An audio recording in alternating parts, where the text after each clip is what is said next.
donc un DVD sous protection plastique. Et on peut prévoir une sérigraphie adaptée, c'est-à-dire un texte et des logos selon nos vœux sur le DVD. Ça marche pas.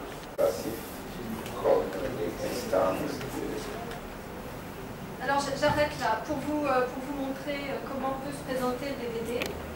Arbitrairement, on a choisi un extrait relatif au règlement préventif, mais bien sûr, il y a une introduction qui précède, une partie sur la prévention, une partie sur le traitement, et puis une conclusion. Donc, on est au premier tiers à peu près de la conférence. Vous avez donc l'image en haut à gauche, le plan qui défile. Donc, vous voyez en grisé l'indication forme de la demande, parce que les images que l'on est en train de voir correspondent à cette question du plan. Et puis sur la droite, vous avez un PowerPoint qui reprend d'une manière synthétique les propos du professeur Sawadogo. Alors, je pense qu'il y a un problème de correspondance entre le vidéoprojecteur et l'ordinateur qui est sous un Windows dernière génération. On m'a dit qu'il y avait des problèmes de compléments qui ont été ajoutés, mais vous verrez ensuite à droite, en bas, vous avez différents fichiers qui apparaissent. Ce sont des fichiers complémentaires pour aller plus loin ou pour lire les articles de l'acte ou pour lire une décision de justice. Ou, voilà. Mais c'est qu'on est dans une mauvaise résolution. Alors, le professeur Sawadogo n'est pas... apparaît évidemment tout petit là, sur cette image, mais en cliquant sur l'image, on peut avoir l'image en plein écran et finalement occulter ce qui est plan et ce qui est PowerPoint. Alors on y va. Qui permet, cette pièce-là, qui permet à la justice d'apprécier la situation du locuteur. Dans les 30 jours, une offre de concordat préventif qui explique les difficultés de l'entreprise qui doivent être sérieuses, mais qui ne doivent pas encore avoir conduit à la cessation des paiements, et qui explique quelles sont les mesures envisagées pour sauver l'entreprise, augmentation de capital, mise en location, gérance, bénéfices d'un crédit bancaire, toutes les mesures pour renflouer l'entreprise, les licenciements envisagés, le remplacement des dirigeants, et aussi comment l'entreprise entend régler le passif. Cette procédure est bénéfice d'un crédit bancaire et la requête doit être accompagnée immédiatement ou dans les 30 jours. Voilà par exemple un document complémentaire pour visualiser. Ici, c'est bien clair. Maintenant, on peut effectivement éviter 3 transferts. Maintenant, vous pensez qu'est-ce qu'il faut aller à 2. Elle prononce le redressement judiciaire si lui apparaît que le débiteur a proposé un concordat sérieux. Voilà, vous restez à droit là. Vous le montez là. Hein?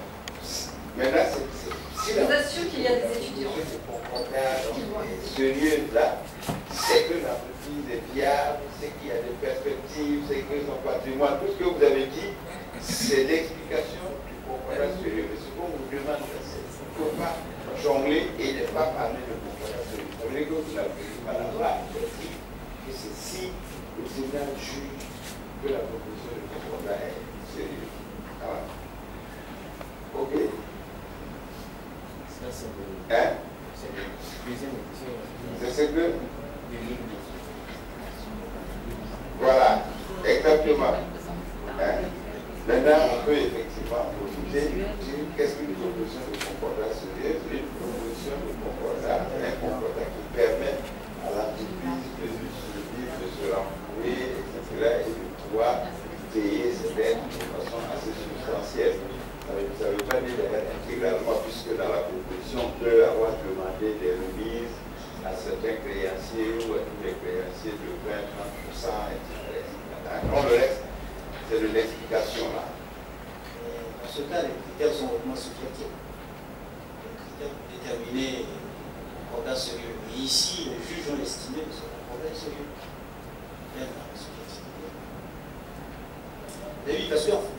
Mais oui, mais c'est ça. C'est pourquoi je dis que c'est subjectif. Moi, je dis que si le tribunal a prononcé le classement judiciaire légalement, c'est qu'il considère que la proposition de concordat est sérieuse. Et une proposition de concordat sérieuse, c'est une proposition de concordat qui a, même si elle est acceptée, de permettre d'assainir l'entreprise, donc de la sauver et de permettre aussi le paiement substantiel des créanciers. Et maintenant, on peut peut-être s'arrêter. La discussion peut venir, une fois qu'on a validé les choses ensemble. Est-ce que réellement. Vous voyez, dessous, il existe également d'autres fichiers complémentaires avec la décision du tribunal de commerce et la cour d'appel qui permet évidemment. Appréciation, c'était pour permettre de voir vraiment. Sur les procédures collectives. Et ensuite, des d'approfondissement pour aller plus loin sur des questions évidemment un petit peu plus difficiles. On pourrait imaginer, par exemple, un DVD sur le statut des créanciers dans la procédure collective. On est toujours dans la procédure collective et ça permet d'aller plus loin. Et bon, sous couvert du directeur général de l'ASUVA, on peut imaginer, il n'est pas question pour nous, on peut livrer des maquettes sans verrou, on peut faire un tirage illimité et même favoriser le téléchargement, la duplication de ces exemplaires qui ne sont pas verrouillés. C'est un outil évidemment formidable pour toucher les acteurs du droit qui ont besoin de connaissances approfondies. Voilà. On peut envisager également de développer ces formations sur Internet. C'est-à-dire que le contenu d'un DVD peut très bien être mis en téléchargement sur Internet. Le seul problème, c'est qu'il faut une ligne haut débit et une ligne très stable, parce que c'est très consommateur, image et son, c'est très consommateur de bande passante. Donc le DVD, c'est très bien pour nous. Voilà, merci.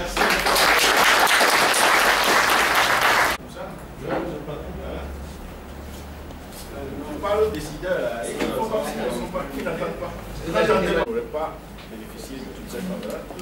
Et nous devons pouvoir continuer de bénéficier de ces faveurs. Voilà, merci à vous tous. On reprend, je pense qu'il serait bon que vous allez manger maintenant. Nous n'avons plus de 20 ans. Non, il faut qu'on reprenne très tôt.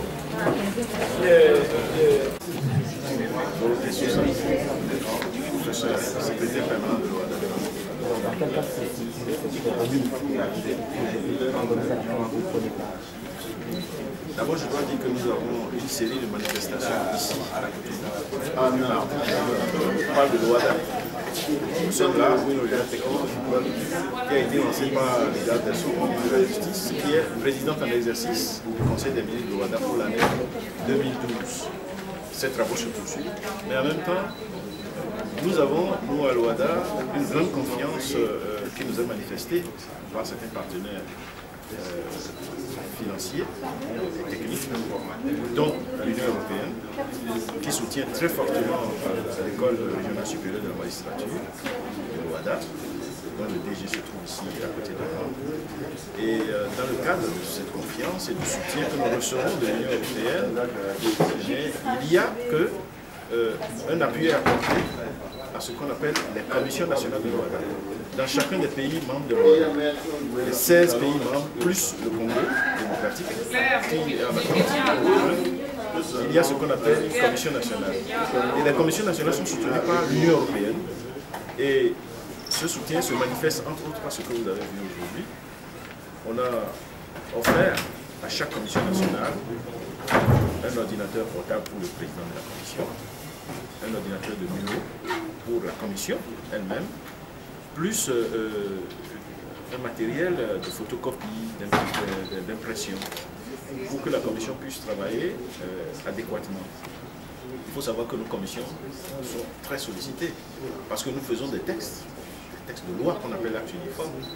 Et ces textes sont à la base étudiés, amendés, revus par nos commissions nationales avant d'être débattus à un plus haut niveau et avant d'être soumis à nos gouvernements.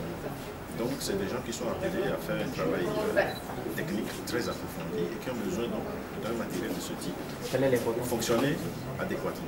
Quelle est l'importance de disposer de ce matériel maintenant? Donc comment c'est de la côté? Mais l'importance c'est que d'abord nous sommes au XXIe siècle et il ne s'agit plus de gratter simplement le papier, c'est pas efficace.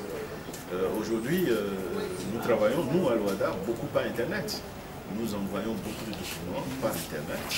Il faut que ces documents puissent être téléchargés, qu'au besoin ça puisse être imprimé et que donc, le travail se fasse soit en ligne, soit sur le document imprimé. Donc aujourd'hui plus que jamais, ces personnes qui travaillent donc, à la confection du droit des affaires de nos pays, il faut que ces personnes puissent disposer de matériel à jour.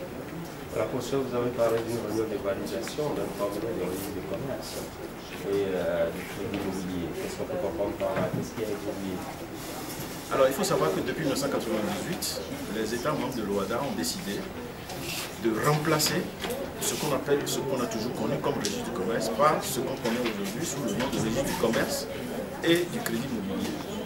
Qu'est-ce qui a changé? C'est que lorsqu'une entreprise est créée, il faut qu'on puisse retrouver cette entreprise. Il faut que ça soit enregistré.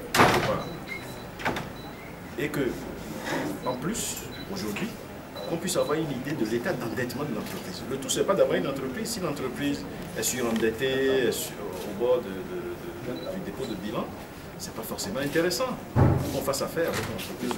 Pour les besoins de transparence, on a voulu donc s'assurer de l'existence de l'entreprise et en même temps s'assurer que l'entreprise est viable financièrement, entre autres. Pourquoi? Parce que nous voulons que dans nos pays, l'investissement soit encouragé. Mais on s'appuie sur quoi pour faire de l'investissement? On s'appuie sur les entreprises qui sont sur place, entre autres. On fait affaire avec des gens qui sont déjà sur le terrain. Et c'est d'ailleurs ce qu'il faut encourager. Si nous voulons que des investisseurs étrangers arrivent chez nous, il faudrait que ces investisseurs travaillent avec nos propres ressortissants, avec nos propres milieux d'affaires. Et comment être sûr, être assuré que ces milieux ne recouvrent pas, par exemple, des situations d'escroquerie. Donc c'est par les RCCM, entre autres, qu'on veut arriver à quelque chose de très simple.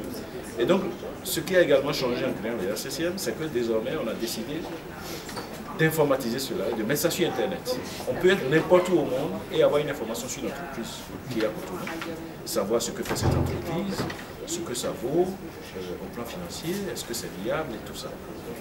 Donc tout cela, c'est pour assainir l'environnement juridique dans nos pays.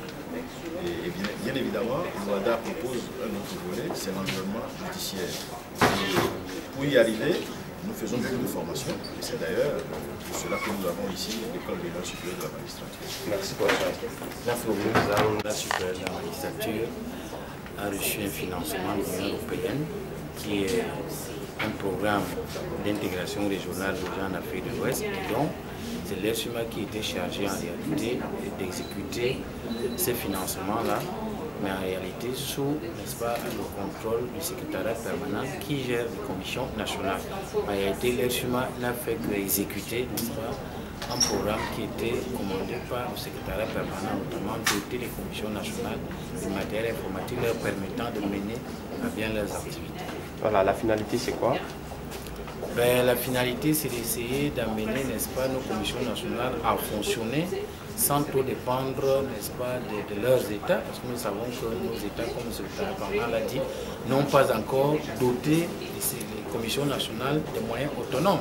Et donc quand nous bénéficions d'une subvention qui appuie leur action, parce que c'est des commissions qui jouent un rôle important dans le processus d'adoption des armes uniformes, notre objectif est de les aider, n'est-ce pas, à mener leurs activités avec un matériel minimum. Merci. Merci beaucoup.